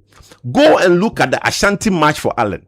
Go and look at that video. The crowd. To the eye can see. Yellow. The one he was in MPP. Forget the one he left. When he was MPP, he did an Ashanti March for Allen. I'm referring to the yellow. No, I'm talking about the MPP one. Okay. But when he left, you see, there is this social experiment in New York. There's a man who plays symphony. And when he plays in symphony, he plays in theaters, you can't get tickets. The rich, the billionaires in New York buys that ticket. They took that man and put him in the subway in New York to play the same symphony. Whilst he was playing, nobody gave mind to him. Only one person recognized him and put $1 in his cap. Do you know what that means? It means that your importance is with the company you keep. So you can go and bend I'm not saying that, but the point I'm making is that no single person is bigger than MPP or NDC. You see, people don't give those two political party credit enough. The human capital that the NDC have, the human capital that the MPP have, trust me, I will sit with my Uncle Kennedy anytime, any day and beg him to stay. But if we can't reconcile and he's very peeved and he wants to go, he would not collapse MPP. I can assure you that. I think this is a point to end the discussion on. It's been nice having you around. Thank you. But you see, one of the things you didn't let me conclude on is what? Is when that man bring the rental car and which man are you talking about? The NDC now. They have now done the Ghanaians the 419. I've told you that if the rental man was deceptive, you wouldn't have been defeated in the manner that you were defeated, to the extent that you are insignificant in the House of Parliament. Well, that's in fact, Parliament can run 24 hours. The world is full of experiences and events, and when it happens to you, you take note and move on. We've taken note of what has happened, and we're going to come very stronger under the able leadership of the Dr. Mahmoud Bawumia. Have you seen the latest Musa Dankwa polls? I don't do Musa Dankwa. I don't do Musa Dankwa. Please don't start another conversation. Then that's why you lost, because you didn't listen to him. I don't do Musa Dankwa. He said you were going to pay, and you Please, bro, I don't do Musa Dankwa. Let's leave it there. He said it's a good note to stop to end this conversation. Thank you so much for Omaru, thank you very much. Nice having you. Wish all your best. That's Kojo Nsafo-Apoko. He's energy analyst and a member of the New Patriotic Party. This is Eyewitness News on 97.3 Citi FM. We'll be bringing you business news shortly, and then we'll be also doing talk back. But Melody Fafa is in studio to give us news summaries. Fafa. Well, in more news, the National Disaster Management Organization, NADMO, says recent flooding, mudslides and building collapses in the central region have claimed 18 lives and affected more than 5,000 people across 13 districts. Speaking to Citi News, the Central Regional Director of NADMO, Kwesi Dawood, said the disasters have also led to the collapse of 58 buildings. Affected 13 municipal, metro and districts in our region. And out of this 13, the collapse case alone stands at 58 as at last night. And out of this 58 building collapse cases, we have 377 internally displaced persons that we are attending to currently, who were residing in these premises.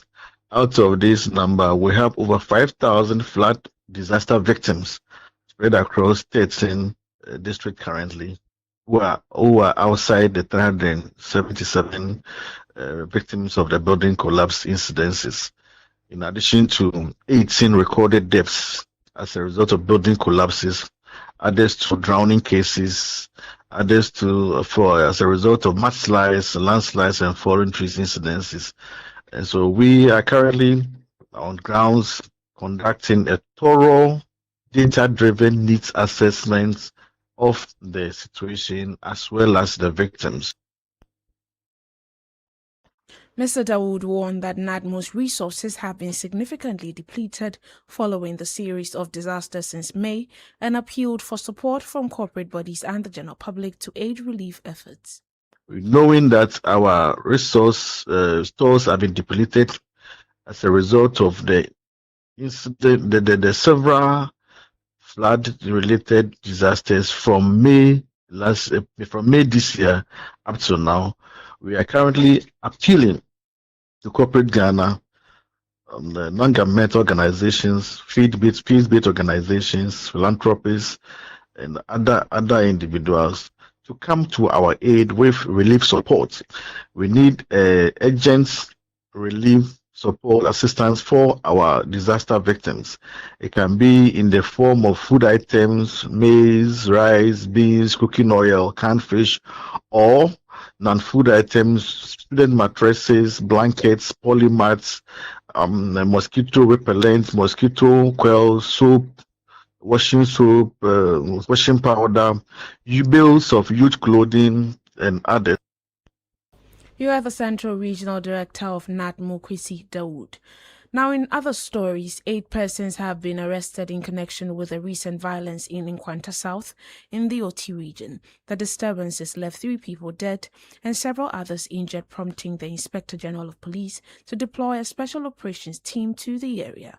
Speaking to Citi News, the Municipal Chief Executive for Nkwanta South, Joseph Awal-Entry, said calm has since been restored.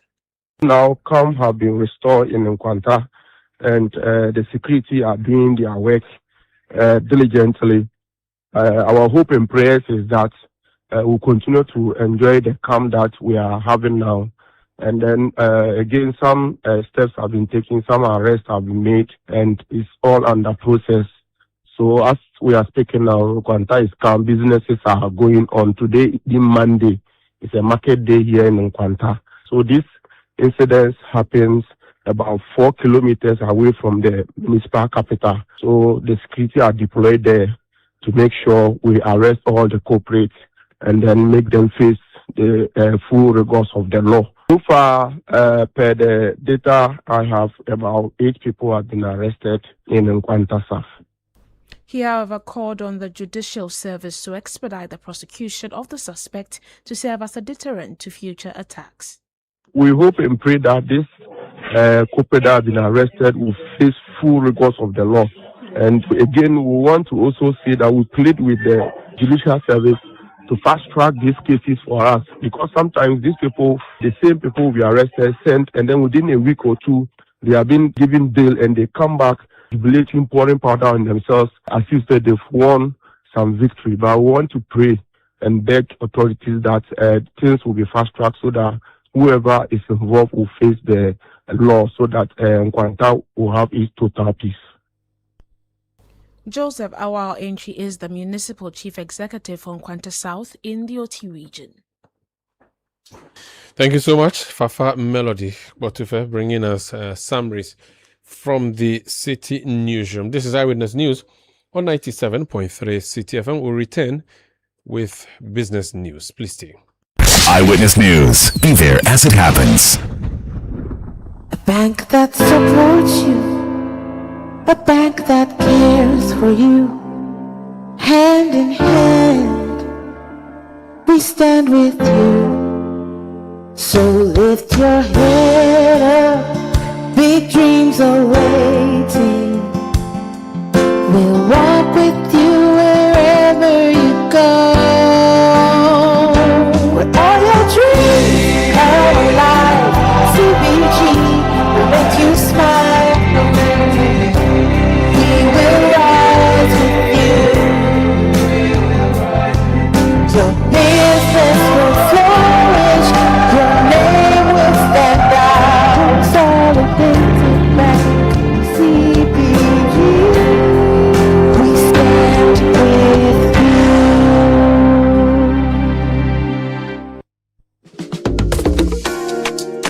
you. Eno, you know what our father left us when he died? Debts? He left us land, Eno. But Nanayo said the land is his. The court said come back in 2031. Hey, that's not an inheritance. That's a curse, brother. Real Ejapade doesn't come with disputes. At Deftraco Woodlands, a 592-acre master plan gated city in Dawenya, your inheritance is waiting. Don't leave your children a court case. Leave them Deftraco Woodlands, the Ejapade they will be proud of. Visit woodlands.devtracogroup.com. Call or WhatsApp us today on 0208 732 302.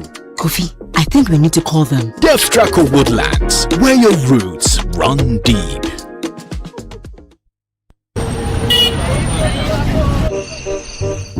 everybody they sell, but your shop they empty. Where's my report? Bro, month no end here too. But see, your pocket stop they take. Another emergency for the house? Come me get ideas. Ideas go kill them. Another idea, another mark time. No capital to start. For some people, this silence no be peaceful. It be money matter. With bills, there's no need for silence. From my emergency loans to salary loans to working capital loans and startup loans, Bills has you covered. Apply with your Ghana card today. Call 0596 920 833 or 0302 200 390. Bills, financing your needs. T's and C's apply.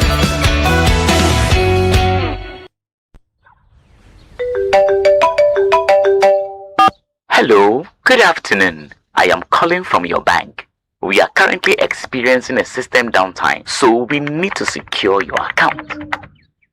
Please, can you confirm your account number and your login details so we can restore access immediately? Yes, your username and password, just to verify.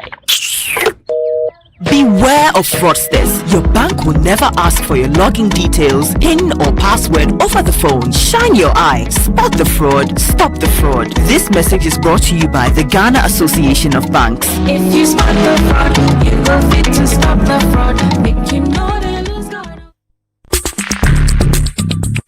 Let your voice be heard on Eyewitness News on Facebook at facebook.com/Citi97.3, Twitter at twitter.com/Citi973, and Instagram at instagram.com/Citi973 with the hashtag Eyewitness News. Yeah, welcome back. This Eyewitness News on 97.3 Citi FM. It's now time to bring you the latest in the world of business, and our head of business, Nik Amarteifio, has joined me in studio. Nik, you're welcome. Thank you very much, Sander. What's happening in the world of business? Well, we are in the last week of June, so we are back with our Channel 1 TV Market Price Barometer, which is tracking, market prices. And so we are here with the June edition, and we are bringing listeners and viewers, if you join us later tonight on Channel 1 Television, the first of our 4 indices, which is the Household Food Staples and Index, which we have realized that there is some uneven distribution when it comes to prices across some of the selected commodities we have in that basket. Interesting. I mean, I'll be anchoring Channel 1 Newsroom later at 8 p.m. So please join us on TV 8 p.m. tonight on Channel 1 Television. We'll be bringing you CNR, and there's also CNR Business. We'll be breaking these issues down for you. But Nik, to give us other stories. Well, household food expenditure pressures intensified in June as sharp increases in tomatoes, plantain and onions alongside higher imported rice prices outweighed declines in selected staples, highlighting uneven price movements across Accra's urban food basket. This is according to the latest Channel 1 Market Price Barometer for June 2026 Household Food Staples Index, which tracks average commodity prices across major markets in Accra and provides a snapshot of cost trends, price pressures, and market sentiment. The June 2026 data from the Channel 1 Market Price Barometer shows mixed movements within the Household Food Staples Index, with key cooking ingredients recording the most significant upward pressure on household budgets. The average market price of local rice per olonka eased marginally to 49 Ghana cedis in June, down from 50 Ghana cedis in May, representing a 2% month-on-month decline. Maize per olonka remained unchanged at 18 Ghana cedis over the same period. Imported rice, however, recorded an upward adjustment. A 5-kilogram bag increased to an average market price of 78 Ghana cedis in June, up from 74 Ghana cedis in May, reflecting a 5.41% month-on-month rise. Plantain emerged as one of the strongest movers within the basket. The average market price per bunch climbed to 61 Ghana cedis in June from 51 Ghana cedis in May, marking a 19.61% increase as traders point to tightening supply conditions. A large sack of of cassava eased to 606 Ghana cedis from 628 Ghana cedis in May, a 3.5% decline, although it continues to rank among the highest priced staples in the basket. Tomatoes continue to exert the strongest upward pressure on household food costs. The average price per 4.5 litre bucket surged to 194 Ghana cedis in June from 164 Ghana cedis in May, representing an 18.29% increase and making it the most expensive cooking ingredient in the basket. Onions also recorded a notable rise, increasing from 61 Ghana cedis in May to 72 Ghana cedis in June, representing an 18% month-on-month increase. Palm oil remained stable at 34 Ghana cedis per litre, recording no change over the period under review. Egg prices reversed the decline seen in May, increasing to 52 Ghana cedis per crate in June from 48 Ghana cedis, reflecting an 8.3% increase. Within the poultry segment, soft frozen chicken remained unchanged at 34 Ghana cedis per kilogram, while hard frozen chicken increased slightly to 44 Ghana cedis from 42 Ghana cedis, representing a 4.76% rise. That was data compiled by the Channel 1 TV Research Desk under the Channel 1 Market Price Barometer tracking price movements across Accra. Ghana emerged among Africa's most aggressive monetary easing economies after cutting its benchmark policy rate by 14 percentage points between January 2025 and March 2026, according to the African Development Bank's 2026 African Economic Outlook. Here's more. The report ranked Ghana among 4 countries alongside Sierra Leone, Egypt, and the Democratic Republic of Congo that reduced policy rates by 8 percentage points or more as inflation pressures eased across the continent. According to the African Development Bank, African central banks cut policy rates by an average of 0.98 percentage points in 2025, with the average reduction widening to 1.33 percentage points after including development in the first quarter of 2026. Meanwhile, despite being among Africa's biggest policy rate cutters, Ghana still maintains one of the continent's highest benchmark interest rates, with its 14.0 policy rate, trailing only behind Zimbabwe with 30%, Nigeria 26.5%, Malawi 24.0%, Egypt 19%, Angola 17%, Sierra Leone 16.75%, and Liberia 16.25%. For Ghana, the monetary policy rate climbed from 28.0% early 2025 to 14.0% by March 2026, reflecting easing inflation and improving macroeconomic conditions. However, the reduction in the benchmark rate has fully not translated into cheaper credit conditions. Data from the Bank of Ghana's May 2026 Summary of Economic and Financial Data show that average lending rate remained at 16.33% in April 2026, although this marked a decline from the 20.58% recorded in January and 17.74% recorded in March.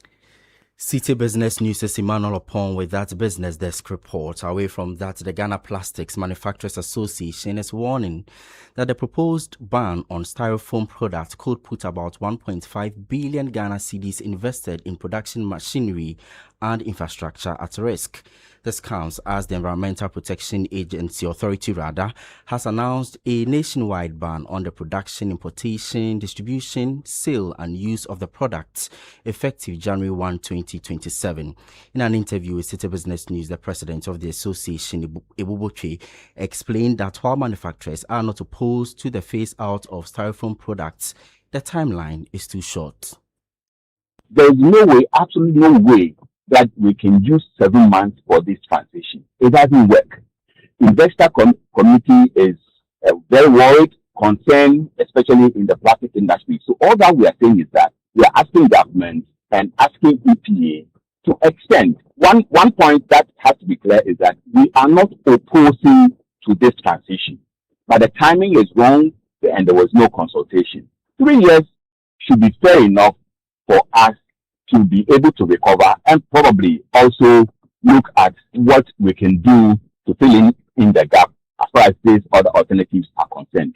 On the other hand, On the other hand, if government will be good enough to bail us out, to reinvest us our capital cost for investment, which amounts to 1.493 billion Ghanaian. If this time, government would advance us this money, we are good to stop production and scrap our machines. President of the Ghana Plastic Manufacturers Association, Ebo Boche. Small and medium-sized enterprises have been urged to strengthen their digital and financial literacy to maximize the benefits of technology and enhance their competitiveness.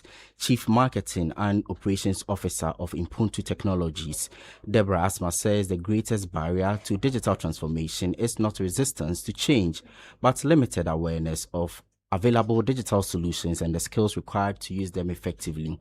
Speaking on the Citi Business Festival 2026 Honor Series, she noted that many business owners rule out digital solutions because they perceive them to be too expensive without first exploring the affordable options available to them.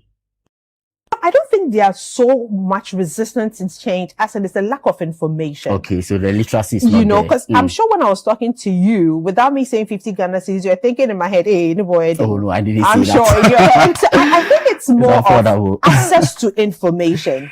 If you know that you can do all these things I talked about, and you didn't need to be an enterprise or a big organization to do that, 50 cedis or 49 cedis or something was, oh, but that one I can pay. But we think that it's expensive. So we go into every conversation with that bias. And before the person would land, you have already concluded that I can't afford. So there's something we observed in our process of providing technology solutions to businesses. We realized, especially when it came to financial tool management. So if I go to a customer and I was setting them up on the Kedeba Finance, I noticed that the clients were eager to use the tool. But sometimes they didn't have time or they didn't have the know-how. And the time and the know-how were competing interests. Deborah Asma is Chief Marketing and Operations Officer at Impuntu Technologies. The 2026 Citi Business Festival is powered by 97.3 Citi FM and Channel 1 Television in partnership with Absa Bank. It's proudly sponsored by Absa Bank, MTN, Zonate Ghana Limited, and Petro Trust. And that's it for the latest in the world of business on Eyewitness News. I'm Neil Latte. Back to you, Sanda. Thank you so much, Neil Latte, Head of Business here at Citi FM and Channel 1 Television. This is Eyewitness News on 97.3 Citi FM. We've been bringing you the stories, the discussions, the analysis since 5 p.m. It's now time to put the microphones in your hands and hear from you. But that would be after this. Please stay with us. Eyewitness News. Be there as it happens. You know that feeling when you're getting ready for work. Your shirt is still crumpled and the iron is just starting to warm up. Or you're late for the wedding and now about to blow dry your hair. Or you have just stocked up meat for the cold store and then suddenly, light off. Life just keeps getting paused. But what if your roof, yes, your roof, could keep things running in your homes and businesses? With EcoBank ASAP, you can switch to solar now by getting a loan to buy solar power systems with no upfront cost and easy repayment. Power your life through EcoBank's vetted solar vendors and lower your power bills over time. Take back your power with EcoBank ASAP. EcoBank, the Pan-African Bank. June is for business here at Citi FM and Channel 1 TV. This June, the ideas get bolder and the future of Ghanaian business takes center stage. Welcome to the Citi Business Festival 2026.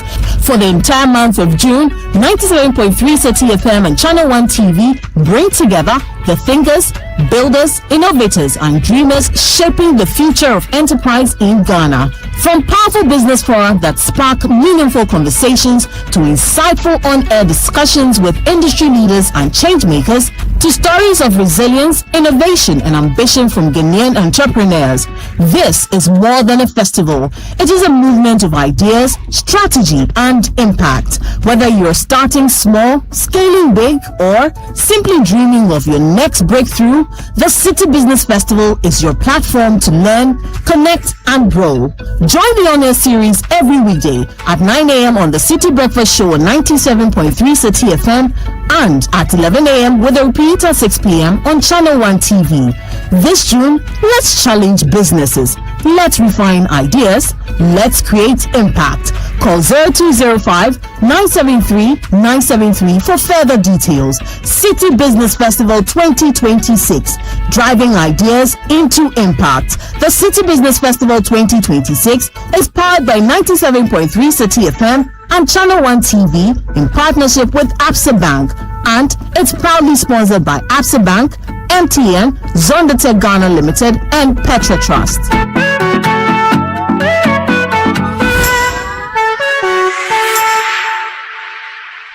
Where do your hopes and dreams take flight? The money you've earned, the future shining bright. At Petra, we're not just here for your retirement plan. We are here for the life you've imagined and then some. From your child's education to your dream home's door, we'll help you achieve what you're striving for.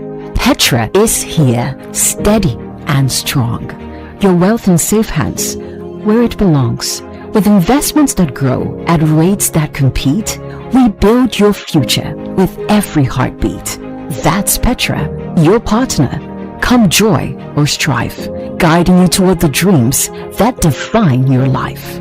For your pensions, investments, loans, and more, visit our website at petraonline.com or call 0242 435037. Petra, achieve more. 30 years ago, MTN arrived in Ghana and everything changed. Now to celebrate 30 years, we are giving back big time. The MTN at 30 promo is here. 9 Toyota Land Cruiser Prados to be won. Over 10 million Ghana cedis in rewards plus so much more. Connect to your everyday hustle on MTN. Make video calls. Browse the internet for business with family and friends. Connect your home to MTN Fiber. Make that money move on Momo and stay ahead because every move counts. Ghana, let's celebrate 30 years of MTN with the MTN at 30 promo. Use more MTN services, build more points and win big. Dial *530# or visit the My MTN app for more. Eyewitness News. Be there as it happens.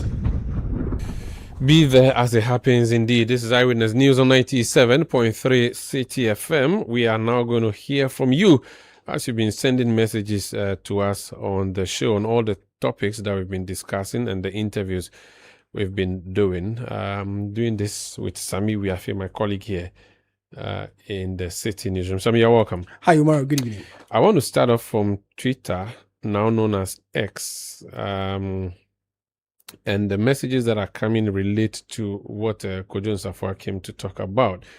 Baba Chairman sends a message from Tamale and he says, my prayer is with the Honorable Adwoa Safo and to tell them that they must not drag the name of their father to the mud. I believe that can do better than what we are seeing. So this is actually in relation to the earlier issue about Adwoa Safo's the Safo Kantanka family. Akpaliok Daniel says, instead of showing remorse for the economic devastation they left behind and the scandals that plagued the administration, they still find the courage to attack a government that many Ghanaians believe is working to restore hope and confidence in the country. So that's Akpaliok Daniel, and he has also sent some kind messages in my way. So Sami, bring us messages that are coming on WhatsApp. We the people from Oyarifa says, I absolutely agree with the Ghana Education Service Directive. What is this whole business of parents going to show off at various schools in the name of rewarding the awards? Why not wait for the awards to come back home and give them the gift? For all you know, some of these parents involved in this practice are people whose source of income are untraceable. We the people from Oyarifa. Sami, when you finished your WASI, okay, you wrote SSC because Charlie are from those times. When you wrote SSC and finished, what? My mom gave me egg. Egg? Yes, only egg. To say congratulations. When I finished BEC, I remember I go home and nothing happened. So I said to my mom, in some homes by now they will slaughter chicken for them. Right? My mom said, "Hey, is that what happens?" I said, "Yes." She said, "Oh, then you put run and go and catch one of the chickens." So we went to catch the chicken. We cooked it in the house and everybody ate. Yeah. So I was giving egg. And they are giving someone Lamborghini. Or what is it Lamborghini? Or which car is that? It looks like it's a CRV. The picture I saw, it was a Honda CRV. Secondary school, you finish around age 17, 18, right? During that time, by 18, 19, you are done. But now, with the kids now, Sanda, 14, 15, you are done with secondary school. Charlie, serious? Yeah. I already CRV. But you see, the question is, Sami, the results are not out. Mm-hmm. They've written the exams. Yeah. They're already giving the person a car. Well, I mean, somebody plus their money, what they want to take, they want to take, do. But should you not wait for them to get admission into the university first? Or Well, there's an argument for and the argument against. The 4 people believe that it's a journey from primary school to excess. The gentleman or the lady has gone through a process, a journey. So basic education. Congratulations, you've done well. This is a first step. Others who are against say, let the results come. If he passes, then you can do a proper congratulations to him or her. But, others believe that Charlie is a journey. Not everybody had the privilege to go through secondary school. Not everybody had the privilege to go through the process that you've gone through. So for a first step, let's say congratulations. I'm those who are for this kind of thing. You think that the celebration is worth it? So you would buy for your child? In some families, it's not everybody who gets the privilege to complete secondary school. Yeah. And so if you have a son or a daughter who is privileged enough to complete secondary school, you celebrate. You celebrate. Do you know what I want to say to you and the rich people like you?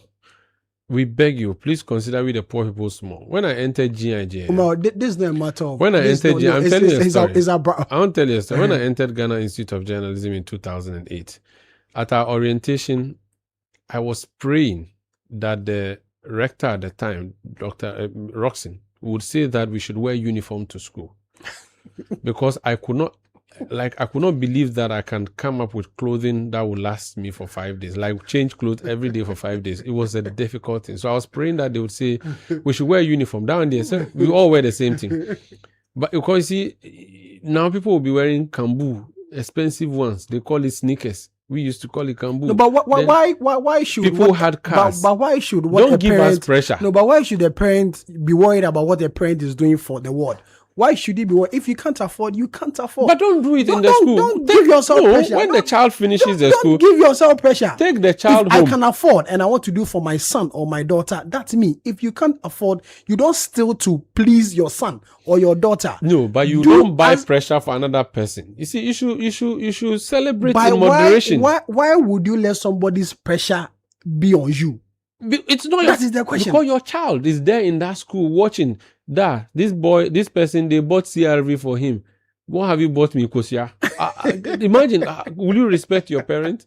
Seeing that your parents giving you egg when they are giving somebody Jacob from Pusiga says, I now understand why many journalists are pursuing law. I like how Umar is cross-examining the lawyer for the Christo Asafo. Congratulations. Please, I was not cross-examining. I was just asking, I was just interviewing. I beg you. Okay. Another one which is related to the topic we are discussing now. This is from Wales Yoga in Abutia Teti. Abutia Teti? In the Volta region. You know what is Teti? No. You know Yoyi? Yeah. Yeah, Yoyi tree is called Teti. Oh, okay. Atiteti, but I don't know if that, I think that's a short for me. Atiteti, Atite. Ghanaians should support the Ministry of Education's decision to ban this whole exercise, profit-driven events in senior high school after WASI. This move set the right precedent. Student welfare over profit. It fosters a more focused and equitable education environment, ensuring that resources are directed towards genuine learning rather than lavish celebration.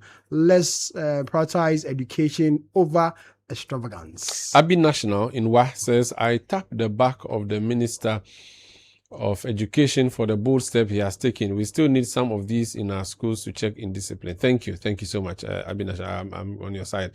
Baba Chairman in Tamale says, it's very uncomfortable and extremely sad to see the family of the Reverend Nobleman to tear each other apart as a result of leadership position. The great man won't be happy wherever he is. I mean, that matter. Siblings fighting. So, what happened? Jesus' garments. What happened? He said something about when he dies, his garments. I don't know about that one. Some you don't go to church. I go to church, but I don't know. Beverly, what did when Jesus said something about they'll fight over his garment or something? Which part of the Bible? People don't know this story. I've read the Bible. I've not seen that. Is that part when in he the Bible. goes, they will fight over his garments? No. Okay, then maybe I watch it in the. Well, the movie. There's an account saying which goes this way: if siblings fight, strangers take over their father's or mother's property. So I'm sure that's what exactly is happening within the Christians. But I feel there should be some co-heads, some elders in the party must come up and ensure that these issues are addressed immediately. Sammy, I've asked AI because the two of you, Beverly AI London says and Sammy what? Biafe. It says the fight over Jesus' garments refers to the Roman soldiers who stripped Jesus before his crucifixion and gambled over who would keep his seamless tunic. According to all four Gospels, these executioners divided his outer clothes among the four soldiers, but chose to cast lots, thus roll a dice, for the valuable seamless inner robe so they wouldn't tear it. I don't know about that. I don't know about that, but thank you very much. ICGC is not happy with you. Let's read. Akasokri Joseph says probity and accountability should be the guiding principle for the NDC government always, as it was the underlying factors that birthed the NDC and the Fourth Republic. This one's Paul from Beachley says, tell your MPP guests that every government can let the cedi appreciate against the dollar. The prices of items can come down. Fuel at the pumps can reduce and transportation fares can come down. But our individual selfish, greedy and un-Christian-like attitude will always not let traders and service providers reduce prices. If your guest is talking, he should know this. If he needs job from Dr. Bamia, should the MPP win the elections, he should tell us. Next message. We are far comfortable in terms of the economy now than 2023-2024. Now my 25 kg rice is 320 cedis.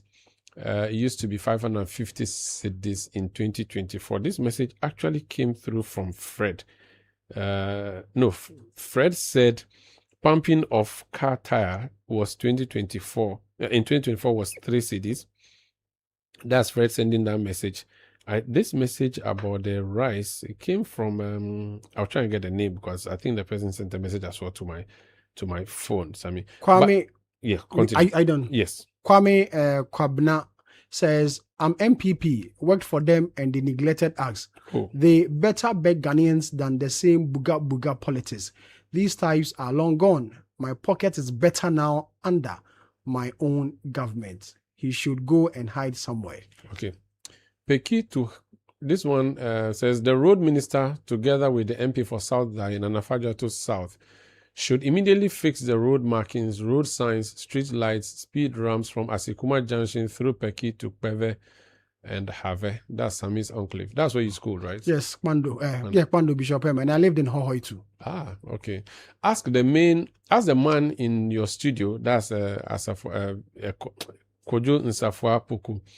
If his property he has rented out, he has reduced it with the dollar coming down. The MPP members accuse everyone but themselves. Ali Baba and gang of 40. Oh, that's Paul from Beachley. I don't read that part. Sammy? Fred from Teshi says, one thing what is trying to say? One thing is one thing to be known. I think one say listen. It's one thing to be known. You are Charlie, we cannot read your message. Yes, Fred, yes. Send your message again. The sheer audacity of some elements within the MPP is astonishing. Instead of showing remorse for economic devastation they left behind and the scandals that plague this administration, they still find the courage to attack a government that many Ghanaians believe is working to restore hope and confidence in the country. Credit must go to Umaru for asking the tough and necessary question from Daniel in Sandema. I see. Today I'm receiving placard. Fans, convert it into Father's Day gift and bring flowers. Don't do me Sanda, like President Mahama. Father's Day. You celebrated, eh? Sanda. We were neglected. Oh, Charlie, be matter. I mean, if they neglected even President Mahama, now who you be? You know, yesterday my wife said something this morning. She said, "Oh, yesterday you should have come to congratulate me and give me a gift for making you a father." Sammy, someone has sent the Bible verse. Read it, or he can. Sammy cannot see it from his screen. I want him to read it himself so that It says John 19, 20. John 19, 23 to 24. This is the New King James Version. It says, then the soldiers, when they had crucified Jesus, took his garments and made 4 parts, to each soldier a part and also the tunic. Now the tunic without seam. Was without seam. Without seam. And then woven from the top in one piece. 24. They said therefore among themselves, let us not tear it, but cast lot for it, whose it shall be, that the scripture might fulfill, which says, they divided my garment among them, and for my clothing they cast lot. Therefore the soldiers did these things. This is Moses. Yevu. Oh, okay. Moses Yevu from More Creation Enterprise, Ashama. Moses, so this is John 19, 23 to 24. The New King James go Version. home today and read your Bible. I'll read it. And it says that the scripture will be fulfilled, that they divided my garments among them, and for my clothing they cast lots. So says what? The word of the Lord. Thanks be to God. Thanks be to God. Thank you so much, Apostle Kojo Safo. Sorry, the late. That's how we end tonight's edition of Eyewitness News. We'll be back tomorrow at 1700 GMT. Good night. Citi